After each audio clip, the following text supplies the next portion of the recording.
네, 하나님 말씀 보도록 하겠습니다. 누가복음 2장 8절부터 21절까지의 말씀입니다. 누가복음 2장 8절부터 21절까지의 말씀. 저 여러분이 한 절씩 교독하고 마지막 절은 합독하도록 하겠습니다. 교독합니다. 그 지역의 목자들이 밤에 밖에서 자기 양떼를 지키더니 주의 사자가 곁에 서고 주의 영광이 그들을 두루 비침에 크게 무서워하는지라. 천사가 이르되 무서워하지 말라. 보라, 내가 온 백성에게 미칠 큰 기쁨의 좋은 소식을 너희에게 전하노라. 오늘 다윗의 동네에 너희를 위하여 구주가 나셨으니 곧 그리스도 주시니라. 너희가 가서 강보에 쌓여 구유에 누워 있는 아기를 보리니 이것이 너희에게 표적이니라 하더니 호련히 수많은 천군이 그 천사들과 함께 하나님을 찬송하여 이르되 지극히 높은 곳에서는 하나님께 영광이요 땅에서는 하나님이 기뻐하신 사람들 중에 평화로다 하니라. 천사들이 떠나 하늘로 올라가니 목자가 서로 말하되 이제 베들레헴으로 가서 주께서 우리에게 알리신 바 이 이루어진 일을 보자 하고 빨리 가서 마리아와 요셉과 구유에 누인 아기를 찾아서 보고 천사가 자기들에게 이 아기에 대하여 말한 것을 전하니 듣는 자가 다 목자들이 그들에게 말한 것들을 놀랍게 여기되 마리아는 이 모든 말을 마음에 새기어 생각하니라. 목자들은 자기들에게 이르던 바와 같이 듣고 본 그 모든 것으로 인하여 하나님께 영광을 돌리고 찬송하며 돌아가니라.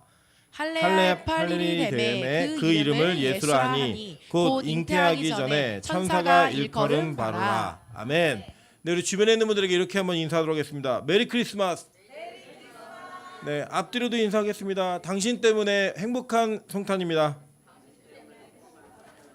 네, 오늘은 사실은 크리스마스 이브입니다. 크리스마스 이브이고 성탄은 내일이긴 한데 이 성탄에 대한 기쁨과 은혜를 주일날 누리는 게 훨씬 더 효과적이라는 생각이 있고 또 그게 크게 잘못된 일도 아니기 때문에 오늘을 저희가 성탄일처럼 지킵니다. 여러분 이것에 대한 내용들을 기쁘게 생각하시고 또 그 은혜를 함께 나누신 우리 빛과 소금교회 성도들 되시기를 주님의 이름으로 축원합니다. 네, 오늘 누가복음 2장 8절부터 21절까지의 말씀을 가지고 왕의 귀환과 주인공이라는 제목으로 하나님 말씀 증거하도록 하겠습니다. 우리가 이 땅에 그 성탄 이렇게 얘기하면 누가 탄생하셨는가, 뭐 누가 이 땅에 오셨는가에 대한 기쁨보다는 그냥 우리끼리 누리는 기쁨들이 참 많이 있습니다. 그럼에도 불구하고 시대가 지나면 지날수록 성탄에 대한 기쁨을 온전히 누리지 못하는 일들이 참 많이 있는 것 같습니다. 그래서 예전에 제가 대학교 때까지만 해도 길을 다니면 캐롤이 그냥 거리에서 막 흘러나오고 어디를 가든 이게 성탄에 대한 기쁨들이 이렇게 많이 누릴 수 있는 문화들이 있었는데 뭐 요새는 제가 들어보니까 그렇게 캐롤을 틀면 돈을 내야 된대요. 예, 그러다 보니까 뭐 그것도 잘 못하게 되고 캐롤 듣는 게 참 쉽지 않은 그런 시기가 와버린 것 같습니다. 그럼에도 불구하고 여전히 아이들 마음 가운데는 성탄에 대한 기쁨이 있는 것 같아요. 오늘도 오는 길에 저희 아이가 자기 성탄절, 그러니까 크리스마스 선물을 뭘 줄 건지를 굉장히 심도 있게 논의하고 가족 회의를 하는 그런 일이 있었습니다. 그런 어떤 과정들을 보면 분명히 이 땅의 모든 사람들은 성탄이 예수를 믿건 믿지 않건 크리스마스 자체가 기쁜 날이고 즐거운 날로 인식하는 게 맞는 것 같습니다. 예전에 제가 재밌는 유머를 하나 들었는데 미국에서 어떤 사람이 운전하다가 사슴을 친 거예요. 사슴을 쳤는데 이제 이제 우리나라에서 이민 간 분이기 때문에 영어가 익숙하지 않아가지고 이제 이거를 어떻게 해야 되나 그래서 911에 전화를 해가지고 얘기를 한 거예요. I hit 처음에 사슴이 뭐지 영어로 생각이 잘 안 나왔고 I hit 루돌프 with my car 이렇게 얘기한 거예요. 그러니까 이제 그 상대방이 장난치는 줄 알고 이제 경찰이 무슨 일이냐 계속 얘기했는데 그냥 진지한 거예요. 이 얘기하는 사람이 영어도 언어라고 이러는데 진지하게 막 얘기를 하니까 미국 사람들은 그런 유머가 있는 것 같아요. 이 911 상담원이 뭐라고 얘기했냐면 How about Santa 이렇게 물었어요. 예, 루돌프는 차로 쳤는데 산타는 어떻게 됐냐 물어보니까 이제 막 웃었겠죠. 서로 웃으면서 얘기하니까 산타가 괜찮으면 집에 가도 된다고 이렇게 얘기했던 그런 내용들을 제가 유머로 들은 적이 있습니다. 이 크리스마스가 되면 우리는 이 산타 할아버지가 와가지고 선물 주는 날 이렇게 보통 인식을 많이 하는 그런 문화가 이제 기독교를 막론하고 어딘가 이게 다 퍼져 있는 것들을 이렇게 보게 됩니다. 근데 성경은 크리스마스를 그렇게 이해하고 그렇게 우리에게 전달하고 있지 않은데 그렇게 전달을 받고 있는 그 내용들을 우리가 다시 한번 성경을 기준으로 좀 수정을 했으면 좋겠다라는 생각이 좀 들어요. 그런 차원에서 제가 몇 가지 이슈가 될 만한 내용들을 다루도록 하겠습니다. 먼저는 제가 아까 서두에 말씀드렸듯이 우리가 원래 내일이 크리스마스잖아요. 오늘이 이제 크리스마스 이브인데 과연 예수님이 12월 25일 날 태어나셨는가? 이거에 대한 부분들을 한번 살펴보도록 하겠습니다. 먼저는 예수님이 이 땅에 탄생하실 때, 실제 탄생하실 때 그때 사회적 상황과 내용들이 어땠는가라는 것들을 먼저 살펴볼게요. 마태복음 2장 1절입니다. 이렇게 얘기해요. 헤롯 왕 때에 예수께서 유대 베들레헴에서 나심에 동방으로부터 박사들이 예루살렘에 이르러 말하되라고 얘기해요. 자, 예수님이 이 땅에 오셨는데 보통 우리 찬양도 많이 했지만 왕으로 오셨다 이런 얘기 되게 많이 해요. 그죠? 근데 그 왕으로 오신 예수님이 이 땅에 오셨을 때에 실제 그 땅의 왕이 누구였어요? 헤롯 왕이었다라는 거예요. 첫 번째 이게 굉장히 중요한 이슈예요. 또 한 가지를 보도록 할게요. 누가복음 2장 1절부터 2절입니다.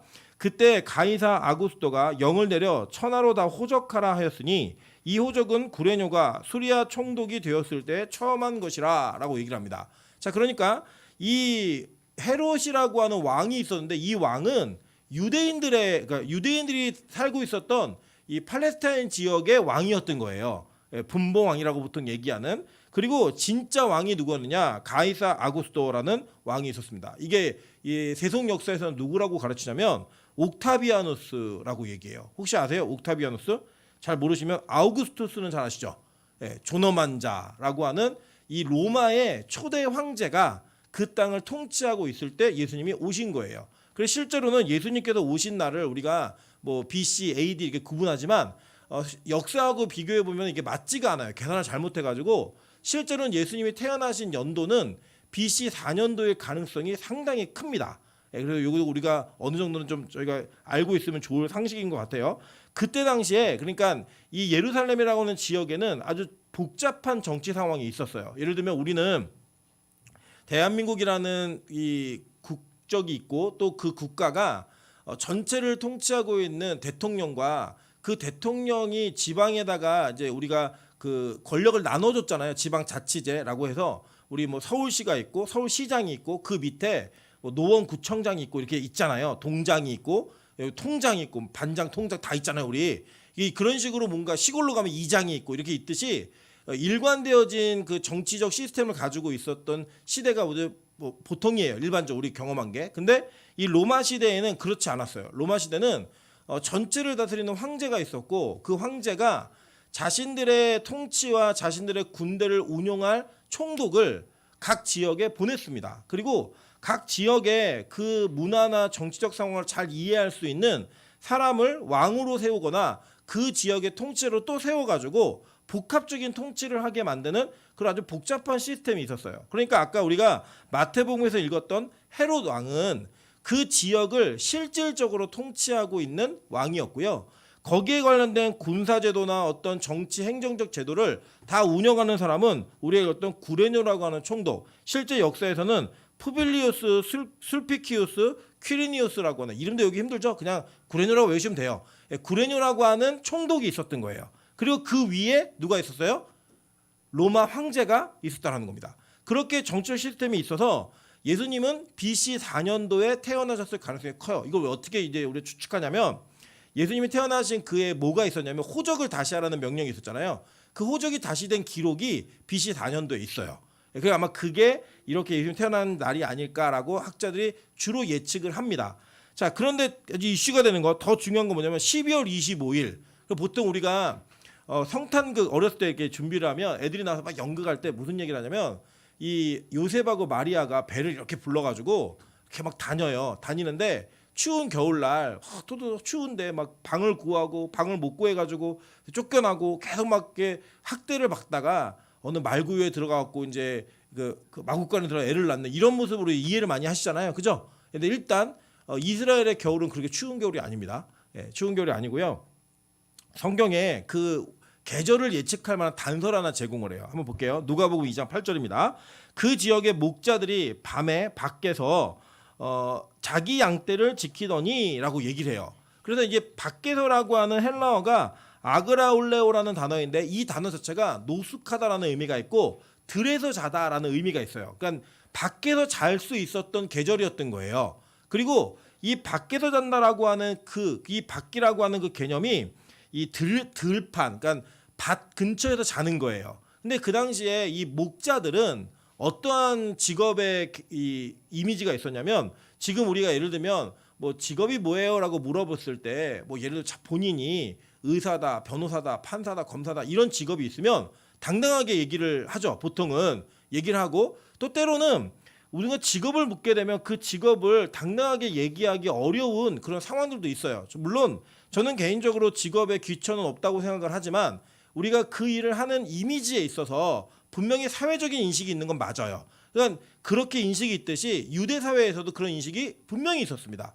그 당시에 우리는 예수님이 목자다 막 이래가지고 목자라는 이미지를 굉장히 좋게 가지고 계신 분들이 많이 계실 수 있지만, 실제로 유대인 사회에서 목자는 굉장히 천민에 상응하는 이런 직업을 갖고 있었던 사람이에요. 예를 들면 우리가 요 근래에는 뭐 정육점 하시는 분들을 오히려 부러워하지 막 천대하지 않지만, 조선시대까지만 해도 정육점 하시는 분들은 백정이라고 부르면서 굉장히 하층민으로 여겼던 그런 시기가 있었잖아요. 그랬듯이 이 당시에 목자들, 목동들은 그렇게 환영받는 직업이 아니었고, 목자를 하다가 그걸 그만두고 다른 직업을 바꾸면 야, 쟤 회심했네 이렇게 얘기할 정도로 천대받는 직업이었어요. 그 정도의 직업의 이미지가 있었기 때문에 그들은 도시 안에 많은 사람들과 접촉하는 것을 허가되지 않았던, 암묵적으로 좀 피했던 이런 일이 있었습니다. 그럼에도 불구하고 이 건기라고 하는 비가 잘 오지 않고 추수가 끝난 그 시기에는 양떼를 먹일 양떼가 없잖아요. 그래갖고 이 양떼에게 줄 양식을 그 밭의 주인들과 협의를 했어요. 어떻게 협의를 했냐면, 야, 이게 추수하고 나면 곡식에 밑둥이 있잖아. 그거 좀 먹게 해줘. 우리 양들 그거 먹게 해주면 내가 당신이 키우고 있는 무화과 나무를 좀 재배하는 걸 도와줄게요. 이렇게 얘기를 했어요. 그리고 여러분 기억하실지 모르겠지만 아모스 7장에 보면 아모스가 자기 직업을 얘기하는데, 직업을 뭐라고 얘기하냐면 나는 목자요 뽕을 따는 사람이다 이렇게 얘기를 해요. 그게 뭐냐면, 이 무화과 나무가 이제 우리 성경 번역 때 뽕나무로 잘못 번역이 됐는데, 무화과 나무도 관리를 하고 목자도 하고 있습니다라고 하는 그 이중직을 얘기했는데, 그 이중직은 함께 할 수밖에 없는 직업이었던 거예요.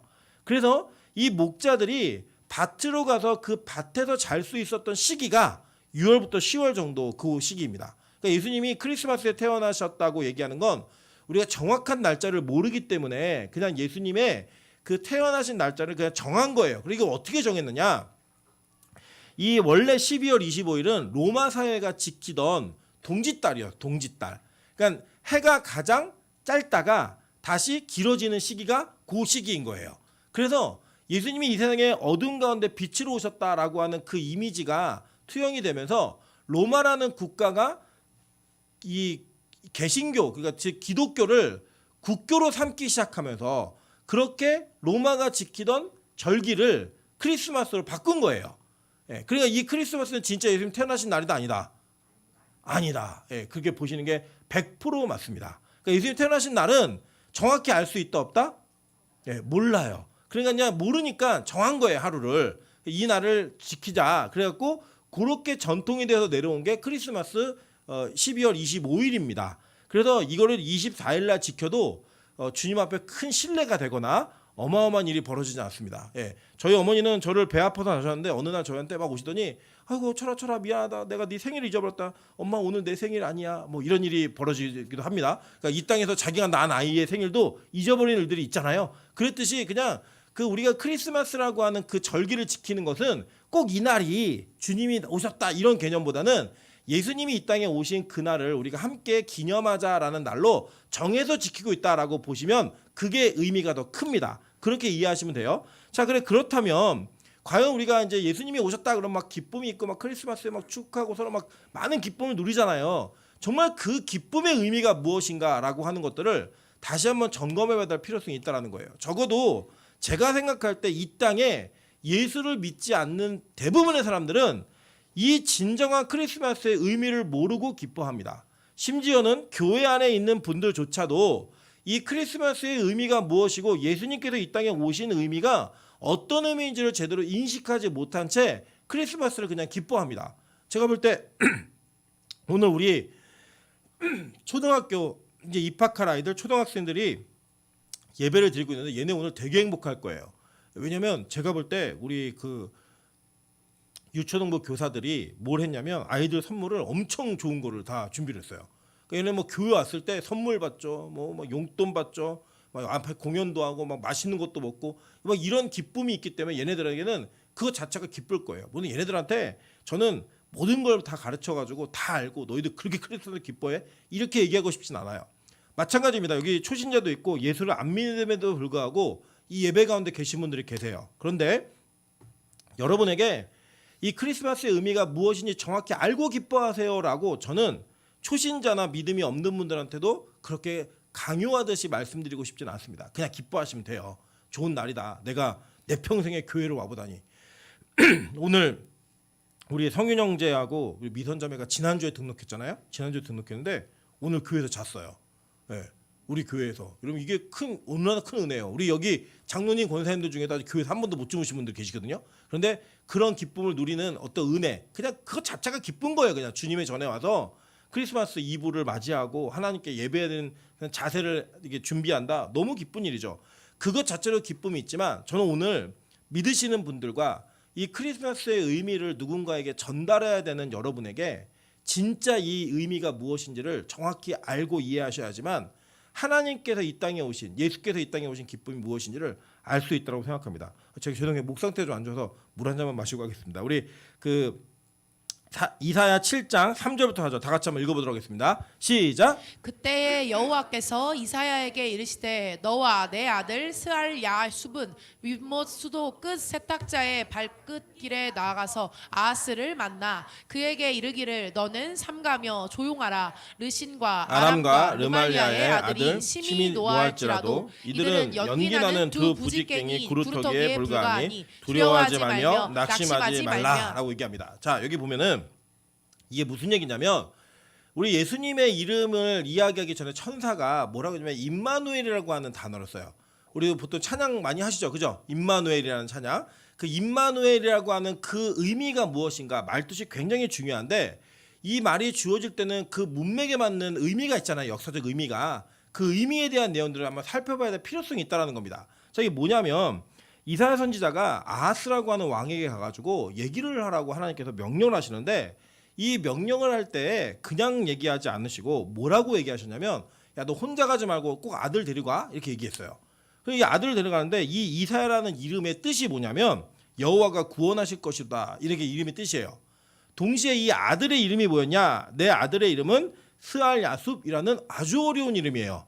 이 이름을 외우실 필요는 없어요. 근데 이름의 뜻이 뭐냐면 남은 자가 돌아올 것이다라는 뜻이에요.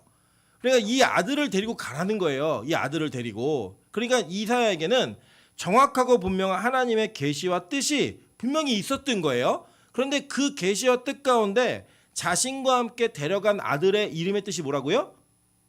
남은 자가 돌아올 것이다. 돌아올 것이다. 이거예요. 그러니까 여호와가 구원하실 것이다와 남은 자가 돌아올 것이다라는 그 두 이름의 뜻을 가진 부자가 왕을 찾아가서 얘기하는 거예요. 뭐라고 얘기하냐면 야, 너 지금 정치적으로 굉장히 어려운 상황인데 이 어려운 상황 가운데서 그들을 두려워하지 말고 주변의 나라가 막 쳐들어오려고 막 그러니까 두려워하지 말고 하나님만 의지해봐.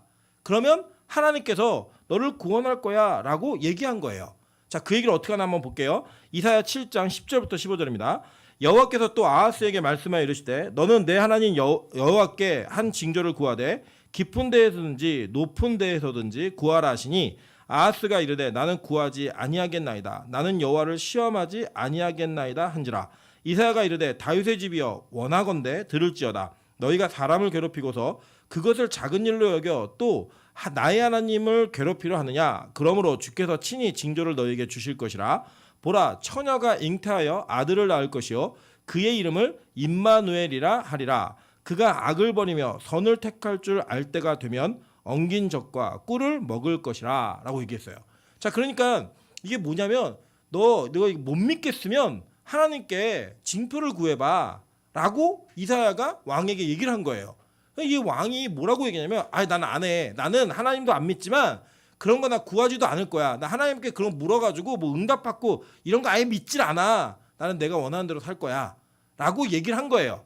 그랬더니 이 이사야가 그 얘기를 들으면서 그래?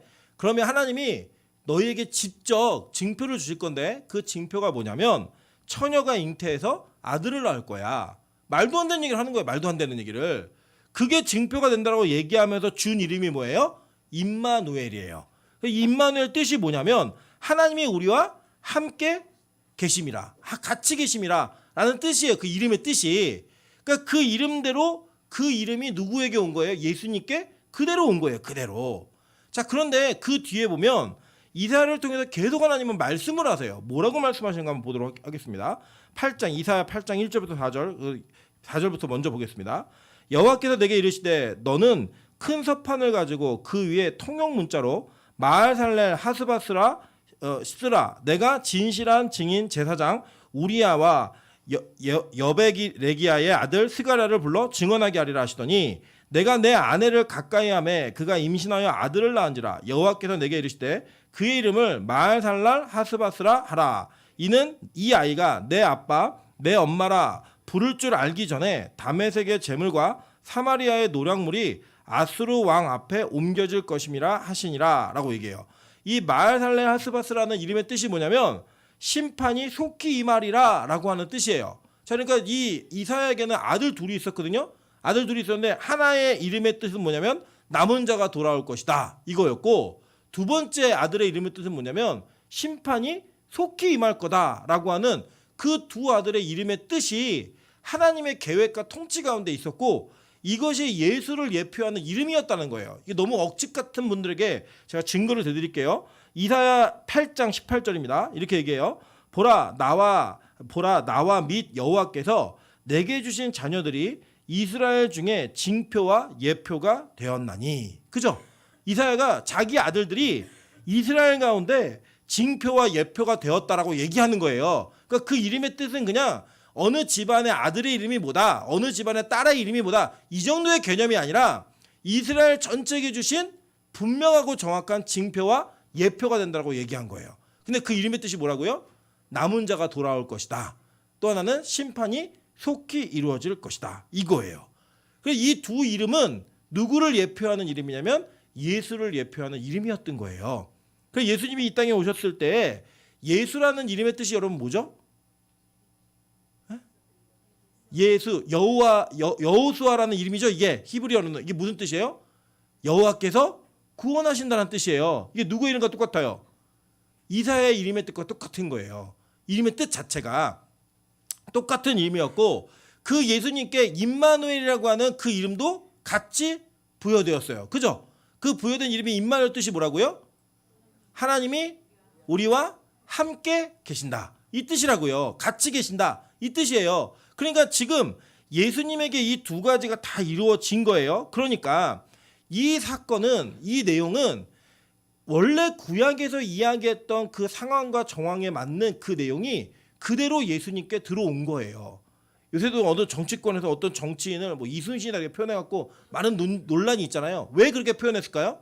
지금 자기들이 볼 때 상황이 그렇다는 거예요. 그런 인물이 등장해야만 된다는 거예요. 만약에 우리 가운데 뭐 다시 또 일본이 우리나라를 막 통치하고 이런 일이 벌어지면 우리 가운데 어떤 이름이 많이 나오겠어요? 뭐 김인구 이런 이름 많이 나오지 않겠어요? 안창호 이런 이름? 그렇게 그 시대적 상황에 맞게 분명하고 정확한 이 맥락에 맞는 흐름들이 있는 거예요. 즉 구약의 내용의 역사를 제대로 이해하면 신약에 예수께서 왜 오셨는지를 정확히 알 수 있는 그 하나의 단서가 될 수 있다는 겁니다. 자, 그렇게 우리가 이해한다면 지금 예수님께서 이 땅에 오셨는데 오늘 여러분이 읽으신 본문에는 뭐라고 얘기하나 하면 14절 볼게요. 우리 본문 14절. 지극히 높은 곳에서는 하나님께 영광이요 땅에서는 하나님이 기뻐하신 사람들 중에 평화로다. 이렇게 얘기해요. 그죠? 근데 이 평화가 뭐예요? 샬롬이라고. 샬롬. 평화가 샬롬인데 진짜 예수님이 이 땅에 오셨을 때 샬롬이 있었는가? 그걸 한번 보시자는 거예요. 한번 보도록 할게요. 먼저는 예수님이 이 땅에 오실 때 어떤 징표로 오셨는가 한번 보겠습니다. 마태복음 2장 2절입니다. 유대인의 왕으로 나신 이가 어디 계시냐? 우리가 동방에서 그의 별을 보고 그에게 경배하러 왔노라. 이렇게 얘기를 해요. 여러분 이게 성탄 트리가 있으면 원래 성탄 트리 맨 꼭대기에는 뭘 달아야 되죠? 별을 다는 게 맞아요. 별이. 왜냐하면 거기에 십자가를 다시면 의미적으로는 십자가는 예수님의 죽으심과 고난을 상징하는 거잖아요. 물론 십자가 단계 틀렸다는 건 아니에요. 그런데 이 정황적으로 맞는 걸 얘기하는 거예요. 예를 들면 우리가 돌잔치에 가가지고 돌잔치에다가 부조금을 하는 사람은 없어요. 그죠? 조의금을 하는 사람은 없다고요. 언제 이게 아이가 물론 죽긴 죽지만 그 아이를 태어난 거를 기뻐하는 돌 반지나 뭐 이렇게 좋은 걸 주지 이제 어디다 장지를 쓸 건지 이런 거 묻진 않아요. 아이가 죽으면 어디다 묻을 건지 이런 거 묻진 않습니다. 그렇듯이 예수님의 그 트리의 끝에 달려 있는 게 뭐예요? 별이 달려 있어요. 별이. 그 별이 상징하는 바가 있다는 거예요. 오늘은 사실은 이것도 또 많은 의미가 있는데 제가 오늘 강조하고 싶은 건 이 내용이 아니에요. 근데 그거를 보고 누가 왔냐면 동방 박사가 왔어요. 그래서 성경에도 우리가 제일 잘못 이해하고 있는 건 몇 가지 사실 중에 하나가 뭐냐면 동방 박사가 세 사람이었다는 겁니다. 그죠? 성경에 나와요, 안 나와요? 안 나와요. 동방 박사는 세 사람이라고 어디도 쓰여 있지 않아요. 단지 동방 박사들이 와가지고 예수님께 드린 선물이 세 가지예요. 그래서 세 사람이라고 하는 추측을 하는 것 같은데 세 사람은 절대 아니었습니다. 근데 이 동방 박사들이 와가지고 어떻게 하나 한번 볼게요. 보통은 예수님이 이제 성극 같은 걸 하면 어린아이가 구유에 누워 있으면 동방 박사가 경배하는 그림들 많이 보셨죠? 예, 그런 거 다 거짓말이에요. 한번 볼게요. 자, 마태복음 2장 16절부터 18절입니다. 이에 헤롯이 박사들에게 속은 줄 알고 심히 노하여 사람을 보내어 베들레헴과 그 모든 지경 안에 있는 사내 아이를 박사들에게 자세히 알아본 그때를 기준하여 두 살부터 그 아래로 다 죽이니 이에 선지자 에레미야를 통하여 말씀하신 바 라마에서 슬퍼하며 크게 통곡하는 소리가 들리니 라헬이 그 자식을 위하여 애곡하는 것이라 그가 자식이 없으므로 위로받기를 거절하였도다 함이 이루어졌느니라 라고 얘기했어요. 자, 보면은 헤롯이 박사들한테 다시 알려달라고 얘기를 했잖아요. 나 알려줘. 그때 안 알려주고 박사들이 그냥 도망갔어요. 하나님이 도망가라고 얘기해가지고 열이 받아가지고 야, 다 모여. 너희들 구약 좀 안다는 놈들 다 모여봐. 지금 별이 나타나서 동방박사가 와서 경배라고 갔는데 이스라엘의 왕이 언제쯤 태어났는지 빨리 예측해봐. 계산을 다 한 거예요. 그 사람들이. 계산해서 내려온 결론이 뭐냐면 아무리 빨라도 2년 안에 태어났습니다. 2년. 이렇게 얘기하는 거예요. 2년. 그러니까 그 2년 동안에 태어난 남자아이들은 다 죽여라. 이렇게 얘기한 거예요. 그러니까 예수님을 찾아왔던 동방 박사들은 마리아하고 요셉이 말구유에 아기를 안고 있을 때 온 게 아니라 예수님이 어린 아기일 때 오신 거예요. 예, 태어나신 이후에. 그렇기 때문에 그걸 계산해가지고 다 죽여버린 거예요. 그렇게. 그러니까 이렇게 죽이는 사건이 왜 있었는가? 또 이것도 의미가 있어요. 그러니까 예수님이 오셨을 때 무슨 평화예요. 아이들이 죽어나가고 그 지역이 다 울음바다가 되는 그런 일들이 벌어진 거예요. 한번 생각해보세요, 여러분. 국가에서 왕의 명령에 의해서 저희 찬이하고 2살, 찬이 살았네요. 예, 2살 이하 누구예요? 뭐 호별이 막 이런 애들 다 데려가서 한번 그 처단한다고 한번 생각해보세요. 얼마나 슬픔이 있겠어. 온 동네에. 그런 일들이 예수님이 오신 그날에 있는 거예요, 여러분. 그게 무슨 평화예요. 말도 안 되는 일이죠. 그런 다음에 어떤 일이 벌어져요? 막 다 색출해내려고 하니까 막 피난 가고 이런 일이 벌어졌다고요. 안 태어났으면, 안 오셨으면, 별 같은 게 나타나지 않았으면 이런 일 없었는데 이 땅에 우리가 기뻐할 만한 모든 사건들, 막 달아놓고 기뻐하는 모든 내용들이 그 당시로 돌아가 보면 기쁨이다, 슬픔이다. 슬픔과 저주의 상징이 될 만한 모든 일들이 연속적으로 지금 벌어지고 있는 거예요. 여러분, 근데 과연 이게 무슨 의미인가? 이 내용을 좀 더 우리 의미 있게 살펴봐야 되는 거예요. 자, 여기서부터 단서를 한번 찾아볼게요. 자, 먼저는 이거예요. 과연 예수님이 이 땅에 오셨는데 왜 아이들이 죽어야 하는가? 한 분의 그리고 심지어 예수님은 안 죽었어요. 그죠? 예수님도 도망가고 그 주변에 있었던 2살 이하의 예수님의 가까운 그 시기에 태어난 동기들만 다 죽은 거예요. 네, 그 죽음이 도대체 무슨 의미가 있는가? 이거예요. 그럼 잘 보시면 이 땅에 예수님이 오셨을 때 예수님께서 오시는 그 임마누엘이라고 하는 이름, 그 이름 속에 그 힌트가 있는 겁니다. 자, 한번 볼게요. 예수님이 이 땅에 오실 때 그 임마누엘이라는 이름을 하나님으로부터 부여받았는데 그 부여받은 이름의 의미가 뭐였냐면 이사야를 통해 이 아하스라는 왕에게 준 이야기예요. 근데 그 이름의 뜻이 뭐였다고요? 첫 번째 이사야, 여호와께서 구원하실 것이다. 이 이름의 뜻이었어요. 그죠? 그리고 그 아이의 이름, 첫째 아들의 이름이 뜻이 뭐라고요?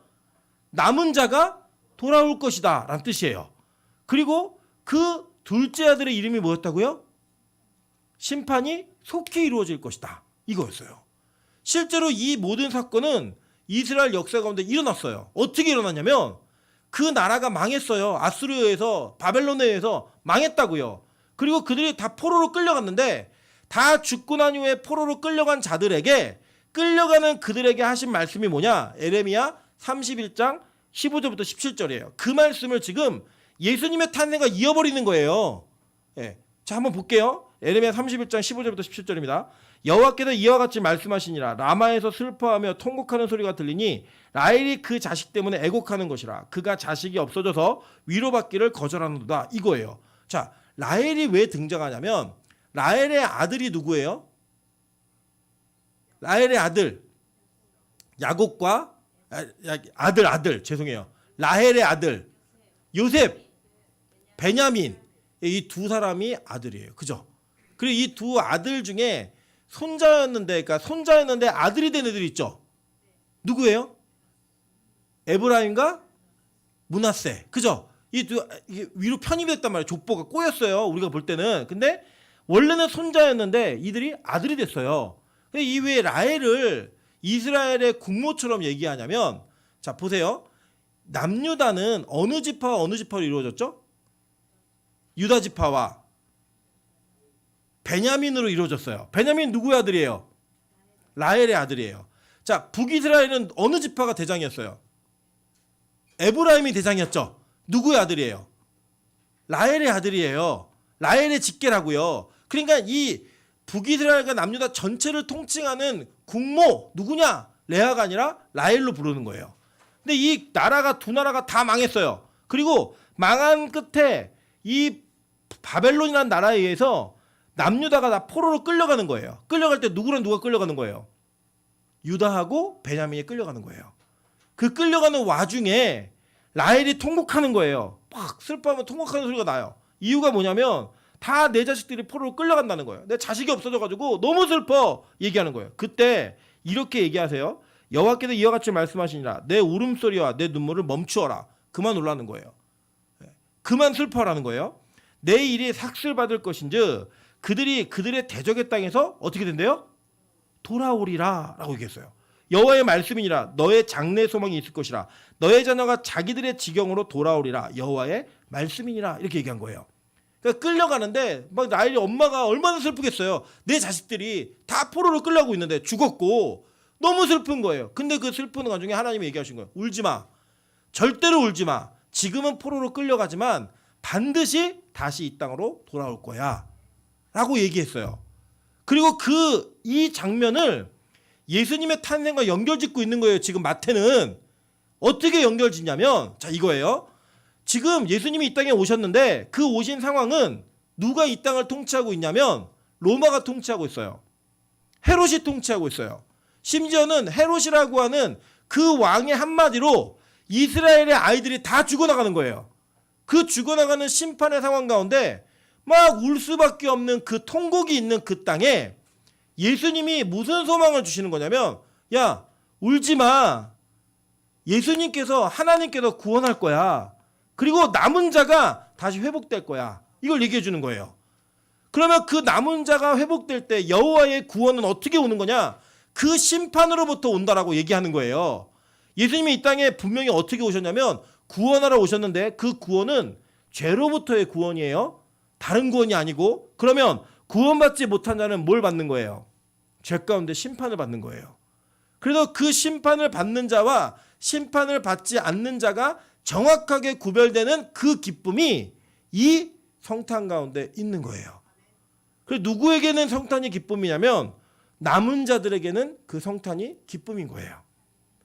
남지 못한 자들, 즉 이 세상과 함께 살며 이 세상에 시류에 묻혀 살고 문화와 환경과 상황 속에 세상에서 예수를 모른 채 그 구원함의 은혜를 모른 채 살아가는 이들에게는 이 예수님의 오심이 선물을 받는 기쁨이 아니라 그 예수의 오심은 저와 여러분에게 있듯이 분명하고 정확한 심판의 증거가 되고 심판의 표징이 되는 그 기준에 있는 일들이 벌어지는 거예요. 예수를 믿지 않는 것, 그리고 그 구원의 은혜를 경험하지 못하는 것은 이 땅에 갇혀 살게 되고 이 땅을 살게 되는 우리의 현실을 그대로 얘기해 주는 겁니다. 자 보세요. 예수님께서 이 땅에 오실 때 별이 나타났죠. 그 별이 동방박사를 어디로 끌고 갔냐면 예수님께 끌고 간 게 아니에요. 어디로 끌고 갔어요? 한번 잘 생각해 보세요. 동방박사가 이 별을 보고 쭉 따라가서 어디로 갔어요? 에? 예루살렘으로 갔는데 어디예요? 예수님은 어디서 태어나셨어요? 아니요, 동네 이름 베들레. 근데 예수님을 만나기 전에 제가 답을 얘기했어요. 동방박사가 누굴 만났어요? 헤롯을 만났다고요. 그러니까 별이 동방박사 어디로 이끌고 간 거예요? 헤롯에게 이끌고 간 거예요. 이끌고 가가지고 동방박사가 헤롯에게 물었던 게 뭔지 아세요? 마태복음 2장 2절 다시 한번 볼게요. 자, 마태복음 2장 2절. 자, 있습니다. 자, 마태복음 2장 2절. 자, 시작. 유대인의 왕으로 나신 이가 어디 계시냐? 우리가 동방에서 그의 별을 보고 그에게 경배하러 왔노라 하니. 자, 동방박사가 헤롯에게 한 질문이 뭐예요? 누가? 유대인의 왕이 어디 계시냐예요. 근데 헤롯의 직업이 뭐예요? 왕이라고요. 헤롯의 직업이 지금 왕인데, 유대인을 통치하고 있는 왕인데, 하나님이 동방박사를 이끌어가지고 헤롯에게 뭐라고 묻냐면 유대인의 왕이 어디 있습니까? 라고 묻는 거예요. 예를 들면 누군가 어느 세신자가 이게 들어와가지고 저한테 묻는 거예요. 담임 목사님 누구시냐고. 진짜 그런 일이 있었거든요. 그 인터넷 깔러 오신 분이 저한테 막 얘기를 하다 제가 막 설명해 주니까 아니 담임 목사님은 어디 계시냐고 물어요. 그래서 제가 담임 목사라고. 담임 목사님 왜 이렇게 젊냐는 거예요. 머리도 희끗희끗하고 이래야 되는데 담임 목사님 맞냐고 몇 번을 확인하는 거예요. 그래서 제가 기분이 별로 안 좋더라고요. 담임 목사님 전데 담임 목사님 계속 누구니에요. 여러분 생각해 보세요. 통치하고 있는 헤롯이 왕인데 그 왕한테 동방박사가 와가지고 유대인의 왕이 어디 계세요? 이렇게 묻는 거예요. 이건 뭐예요? 너 진짜 왕 아니야. 너 왕 아니고 진짜 왕은 이제 태어났어라고 얘기한 거예요. 그게 뭐냐면요. 이게 저와 여러분에게 묻는 거예요. 여러분 우리는 이 땅을 살면서 로마에게 헤롯에게 아우구스투스에게 통치받고 헤롯에게 통치받고 있는 실제 우리 현실이 있어요. 여러분 실제로 여러분에게 예수 그리스도가 왕이라고 생각하시는 분이 여기 계시겠지만 여러분이 왕으로 모시는 분은 누군지 아세요? 여러분의 회사 사장님이에요. 그죠? 여러분의 생사 여탈권을 쥐고 있고 여러분의 사업을 할 때 여러분의 오너가 여러분의 클라이언트가 왕처럼 여러분을 통치하고 다스리고요. 여러분은 그렇게 통치를 받아요. 사장님이 오라 그러면 가야 되고요. 사장님이 퇴근하라면 퇴근해야 돼요. 그리고 돈을 주면 주는 대로 연봉 협상하고 나면 그 돈을 받는 순간 동안에는 우리는 이 세상의 종으로 살아요. 그런데도 우리의 생각과 마음 가운데 그것뿐이 아니라 돈, 명예, 권력, 이성 이런 모든 것들이 여러분의 왕이 되어서 여러분 통치해요. 여러분의 게으름, 여러분의 습관 모든 것들까지도 다 누구의 통치를 받고 있느냐? 그 이 땅의 왕들에게 통치를 받고 있는 거예요. 그런데 그 통치받고 있는 자들에게 오늘 동방박사가 와가지고 별을 보고 묻는 거예요. 누가 너의 왕이야? 진짜 왕 어딨니? 묻는 거예요. 오늘도 여러분 그 성탄에 그 질문을 받으셔야 되는 거예요. 여러분 누가 여러분의 왕이에요? 지금 왕이 어디 계십니까? 라고 묻는 거예요. 여러분은 오늘 내가 이 성탄에 예수님이 오셨으니까 이 예수님을 통해서 기도 열심히 하고 열심히 예배드리면 이 땅에서 왕이 될 수 있는데 이거 아니에요? 여러분의 기도 대부분이 그거잖아요. 하나님 내가 열심히 예배드릴 테니까 돈 좀 많이 벌게 해주시고 내가 열심히 기도할 테니까 내가 원하는 것들 좀 잘 이루어지게 도와주세요. 명문대 합격하게 해주시고 부잣집에 시집가게 해주시고 부잣집에 장가가게 해주시고 이런 얘기들이 여러분의 대부분의 내용들 아니에요? 기도의 내용들. 성탄에 여러분 받고 싶은 선물이 뭐세요? 적어도 아이들에게는 장난감이에요. 장난감, 자전거 이 정도의 수준이에요.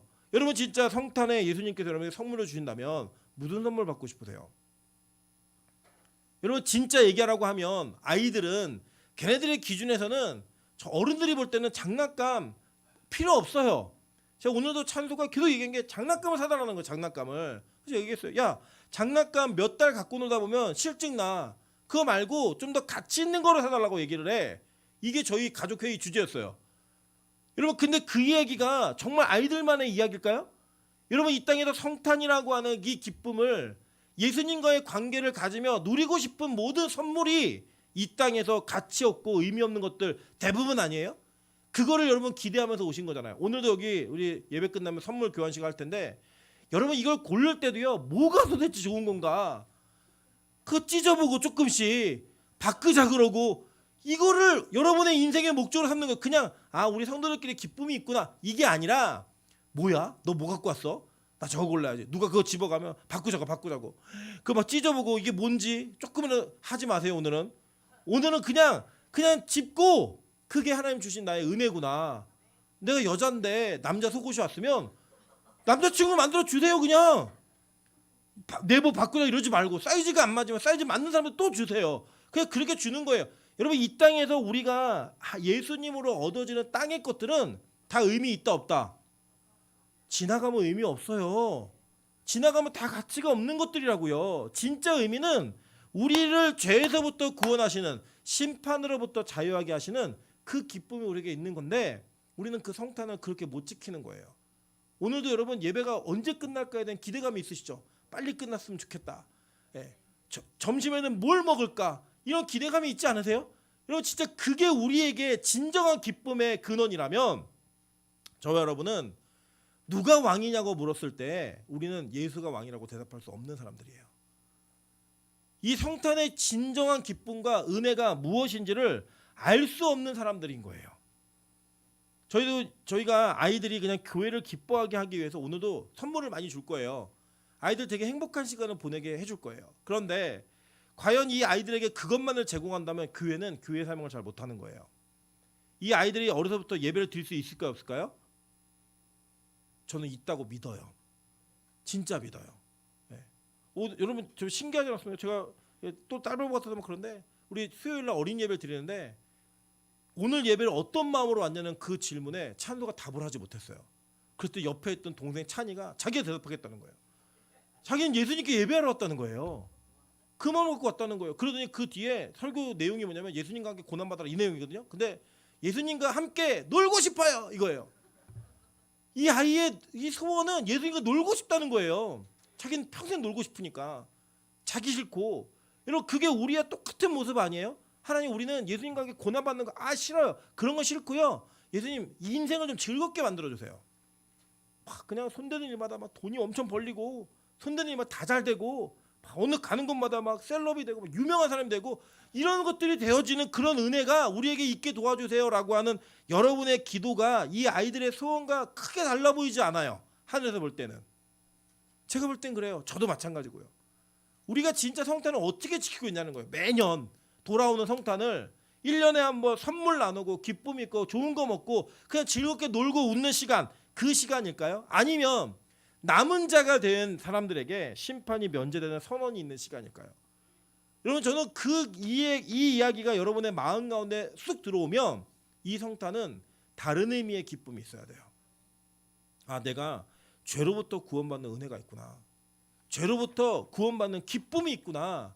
이것이 저와 여러분에게 분명한 은혜가 돼야 된다는 거예요. 여러분 이 땅에서 우리는 이 땅의 왕이 누군가를 질문을 받았을 때 우리 진짜 하나님이 나의 왕이십니다 라고만 얘기하기에 우리 너무나 부족한 인생이 너무 많아요. 잘 안 돼요 이게.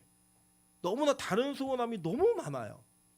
그 소원함의 문제들이 하나씩 제거해져 갈 때 우리 마음 가운데 우리의 생각 가운데 진짜 왕의 자리가 예수 그리스도로 채워지기 시작하는 거예요. 그 왕이 예수임을 여러분 인정하며 나아갈 수 있는 거예요. 그래서 이 땅의 왕은 누구냐면 돈과 권력과 힘을 가진 자가 왕이에요. 그런데 하나님 나라의 왕이 누구냐면 그 왕에게 빌붙어 가지고 왕에게 속한 바 된 자들이 왕이에요. 여러분 제가 저는 SF 이런 거 별로 크게 좋아하진 않아요. 그래서 이 반지의 제왕이라는 영화가 굉장히 유행했을 때도 저는 단편 짤로 봤지 뭐 자다가 졸기도 하고 막 보다가 졸기도 하고 막 이랬거든요. 근데 그 왕의 이 반지의 제왕의 시리즈를 보면요, 저 되게 웃긴 게 있어요. 뭐가 있냐면 거기에 누가 나오냐면 아라곤이라고 하는 아주 멋지게 생긴 왕이 하나 나와요. 왕이 나오는데 이 전체 내용을 보면요, 거기 나오는 막 그 엘프족 잘생기고 예쁘게 생겼잖아요, 그죠? 오크 얘네들 못 생겼어요, 그죠? 그리고 막 그리고 또 막 여러 사람이 등장해서 인간 세계에서 여러 벌어진 일들이 막 나오는데요. 거기에 제일 볼품없는 사람이 누구냐면 호빗이에요. 호빗이 누구냐면 키가 되게 작은 애들, 너무 작아갖고 이제 보이지도 않는 애들.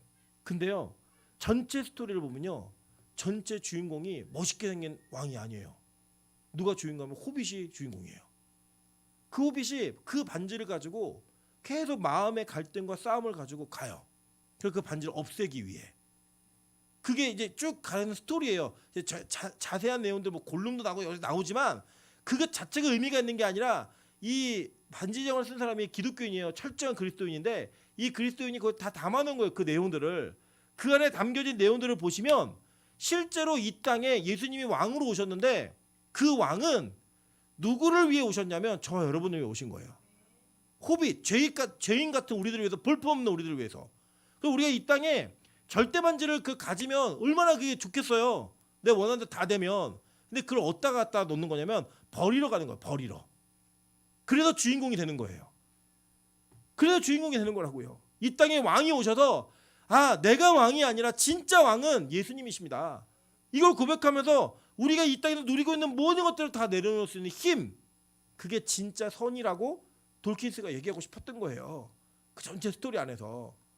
우리 그렇게 사는 거라니까요. 성탄을 이게 보내시면서 맞으시면서 와, 오늘 뭘 받았으면 좋겠다, 뭐가 생겼으면 좋겠다. 이거는 이 세상에 산타가 만들어낸 말도 안 되는 이야기예요. 오히려 우리는 이 땅에 오시는 그 예수 그리스도의 그 날을 예수 그리스도 오신 날을 기념하면서 내가 버려야 될 게 무엇인지 그것을 고민하셔야 되는 거예요. 내가 왕으로 삼고 있었던 게 무엇인지 그걸 내려놓으셔야 되는 거예요. 그게 진짜 성탄의 기쁨인 거예요. 와, 내가 작년에 이거 내려놨는데 올해는 이거 또 내려놓을 수 있게 됐어. 내가 올해는 더 큰 걸 내려놓을 수 있을 것 같아. 나는 그 고백을 통해 진짜 성탄의 기쁨이 있는 거예요. 와, 내가 이 절대 포기 못하는 걸 내려놓네. 내가 절대로 이것만은 있어야 된다고 생각했던 걸 내려놓을 수가 있게 됐네. 그 기쁨이 우리에게 있어야 되는 거예요. 여러분, 지금 아이들은 많은 걸 갖고 싶어 합니다. 솔직히 우리도 갖고 싶어 해요. 그런데 그걸 내려놓는 게 복음인 거예요. 진짜 왕이 누구인지를 보여주는 게 그게 복음인 거예요. 그리고 예수님이 이 땅에 철저하게 낮은 자리로 오신 겁니다. 여러분, 예수님의 엄마 마리아가, 보통 우리 마리아 그러면 굉장히 예쁜 여자를 상상하잖아요. 그죠? 그렇게 상상하시죠? 근데 여러분, 예수님을 성경에서 뭐라고 표현하냐면 정말로 흠모할 만한 것이 아무것도 없는 자라고 얘기했어요. 그 뭐냐면 예수님이 적어도, 여러분 우리 우상의 이미지를 만들지 말라고 얘기했을 때 여러분 그 보신 거 기억나죠? 우리가 알고 있는 예수님은 셔먼이라고 하는 화가가 그려낸 상징이에요. 그리고 여러분, 예수님 성화 보면 예수님 멋지게 생겼어요? 못 생겼어요? 다 멋지게 생겼잖아요. 여기 훅 들어가고 툭 튀어나오고 엄청 멋있게 생겼잖아요. 근데 그런 예수님이 있다 없다? 없어요. 진짜 예수님은요, 꿈에 나오면 정말 소스라치게 놀랄 만큼 흠모할 만한 것이 아무것도 없는 분이었어요. 그러면 이 예수님은 누굴 닮았을까요? 엄마를 닮았겠죠. 그럼 마리아는 어떤 여자였을까요? 그 시대에 흠모할 만한 것이 없는 여자였던 거예요. 제가 너무 놀란 게 뭐냐면 저희 아내가 7살 때 사진이 찬수랑 똑같이 생겼어요. 네. 임찬이의 태중 사진은 아빠하고 똑같이 생겼어요. 오늘 임봉균 집사가 자기는 생각하지 않고 저한테 이렇게 얘기하더라고요. 목사님을 닮은 딸이 예쁘면 찬이래요. 그리고 임봉균 집사를 닮은 아들이 예쁘면 호별이에요. 원래는 못생겨야 돼요, 아빠를 닮으면. 근데 닮았는데 예쁘게 된 건 기적이에요, 기적. 여러분, 예수님이 왜 흠모할 만한 것이 없어요? 보통 아들은 누구 닮아요? 엄마를 닮아요. 그죠? 그러니까 예수님의 어머니 마리아는 어떻게 생긴 거예요? 못생겨가지고 늙은 남자랑 결혼한 거예요. 예수님이 30이 되었을 때 아빠도 없었어요. 아빠도. 그런 가정이었다고요. 목수의 일을 하는 그런 집안에, 아무것도 없는 집안에, 가난하고 어려운 집안에 못생긴 엄마, 그 밑으로 예수님이 오신 거예요. 말구유도 아니에요. 나귀구유예요. 나귀구유. 거기에 누우셔도. 근데 그분이 누구예요? 심판하러 오신 왕이래요. 진짜 왕이래요. 그 왕을 오늘 받아들이셔야 되는 거예요. 그 왕을 인정하셔야 되는 거예요. 그래야 세상 걸 내려놓을 수 있어요. 너무 힘들죠? 적어도 왕 그러면 멋지게 오셔야 되잖아요. 막 그 반지의 장의 아라곤처럼 빛나는 막 말을 타고 막 와야 되잖아요. 간달프처럼 막 100마를 타고 나타나야 왕같이 보일 텐데 그 왕이 너무나 초라하게 이 땅에 오신 거예요. 근데 그 초라한 왕을 통해 물으세요. 진짜 왕이 누구니? 그 왕의 기한이 딱 있을 때 여러분이 주인공이 되는 거예요. 우리 누구예요? 호빗이 호빗. 볼품없는 조그만한 아무것도 내놓을 곳이 없는. 그래서 할 수 있는 게 뭐냐? 절대 반지를 버리러 가는 거예요. 버리러. 여러분 저는 우리 빛과 소금 교회가 이런 길을 걷는 교회가 되길 소망합니다. 무엇을 가지고자 하는 교회, 누리고자 하는 교회, 성취하고자 하는 교회가 아니라 무언가를 내려놓고 무언가를 주님께 드리고 내 것을 포기할 수 있는 그런 교회가 된다면 우리는 복음의 길을 제대로 가고 있는 거예요. 우리 교회가 그런 길을 가면서 하나님께서 우리를 통해 높임을 받으시고 우리를 통해 왕임을 인정받으시는 그 진정한 이 땅의 평화가 뭔지 아세요? 샬롬. 샬롬이 샤바트라고 하는 안식이라는 단어부터 온 단어예요. 안식이 무슨 의미였죠? 원래의 자리로 돌아가다. 왕은 왕의 자리로, 섬길 자들은 섬김의 자리로 돌아감으로 말미암아 그 온전한 화평이 이루어지는 그 은혜가 우리 교회로부터 시작돼야 되는 거예요. 오늘 저와 여러분의 마음으로부터 시작되어지는 그 은혜가 있기를 주님의 이름으로 축원합니다. 이 시간 같이 한번 찬양으로 기도하며 나가도록 하겠습니다. 우리 나를 통하여라는 찬양을 할 텐데 이 찬양의 가사의 내용은 이렇습니다. 하나님 나를 통해 높임을 받으시는